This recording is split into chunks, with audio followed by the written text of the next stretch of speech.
আসসালামু আলাইকুম, সবাই কেমন আছেন? আশা করছি সবাই ভালো আছেন।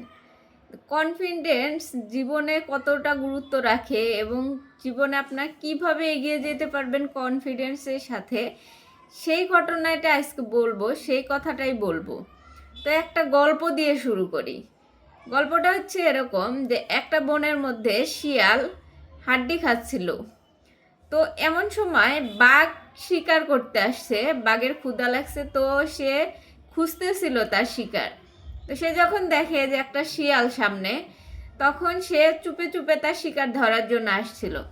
শিয়াল এটা বুঝতে পেরে দেখলো যে এখন তো বাঘের হাত থেকে নিস্তার নাই, তাই সে নিজেকে বাঁচানোর জন্য কনফিডেন্টের সাথে বলতেছে যে এই বাঘের মাংস যে এত স্বাদ, এটা তো আমি আগে জানি নাই। যদি আগে জানতাম তাহলে এই বনের সবগুলো বাঘ আমিই খেয়ে ফেলতাম। কিন্তু সে কিন্তু হাড্ডি খাচ্ছিল। তো এই কথা বাঘ শোনার পরে বাঘ তো ভয় পেয়ে গেছে এবং বাঘের মতো বাঘ দৌড়ে পালাইতেছে। এমন সময় বানর আবার উপর থেকে দেখতেছে যে শিয়াল কিভাবে বাঘকে বোকা বানালো। সেজন্য বানর আবার বাঘের কাছে গিয়ে বলতেছে যে শিয়াল তো তোমাকে বোকা বানাইছে, আসলে তো ও হাড্ডি খাচ্ছিল, তো বাঘের মাংস খাচ্ছিল না। তো বাঘ তো রেগে মেগে আগুন যে শিয়াল আমাকে এইভাবে বোকা বানালো। তো বললো চলো শিয়ালের আজকে আজকে শিয়ালকে খাবই। তখন বাঘ আবার ফিরে আসতেছে, শিয়াল দেখলো যে বাঘের পিঠে করে বানর সহ বাঘ আবার ফিরে আসতেছে। তখন শিয়ালের আর বুঝতে বাকি থাকলো না যে বানর আসলে তাকে ফাঁসানোর চেষ্টা করতেছে। তো এরপরে যখন আসতেছে তখন শিয়াল আবার তার যে কনফিডেন্স, তার যে বুদ্ধি, এইটা কাজে লাগিয়ে বলতেছে যে বানরকে বললাম যে বাঘটাকে ছলে বলে কৌশলে আমার কাছে নিয়ে আসতে, সে এতক্ষণ ধরে কি করতেছে, এখনো আসতেছে না কেন, এত সময় লাগতেছে কেন? যখন এই কথাটা বলছে তখন তো বাঘ শিয়ালের দিকে তাকাইছে। এরপর তো বুঝতেই পারতেছেন গল্পটা আসলে এন্ডিং কেমন হয়েছে। তো এই যে কনফিডেন্স, শিয়াল জানতো যে সে যদি চালাকি না খাটাতো তাহলে তার আজকে জীবনটা চলে যেত।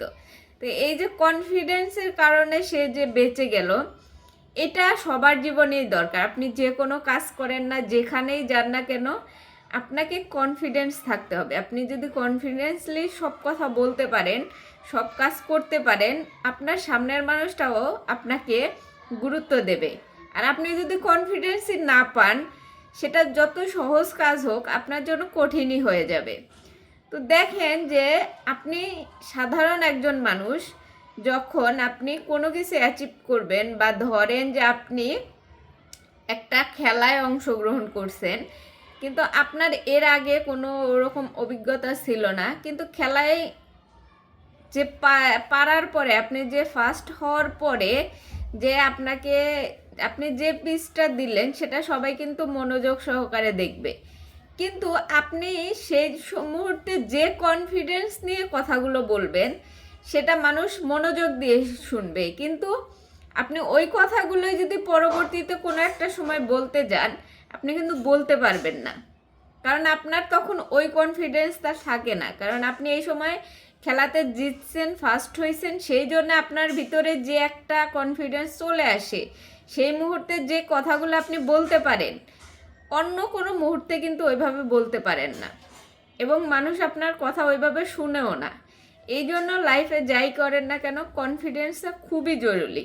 এটা আপনাকে রাখতেই হবে। এটাই আপনাকে আসলে ভালো একজন মানুষ বানাতে বা একজন কর্মঠ বা শক্তিশালী মানুষ হিসেবে গড়ে তুলবে।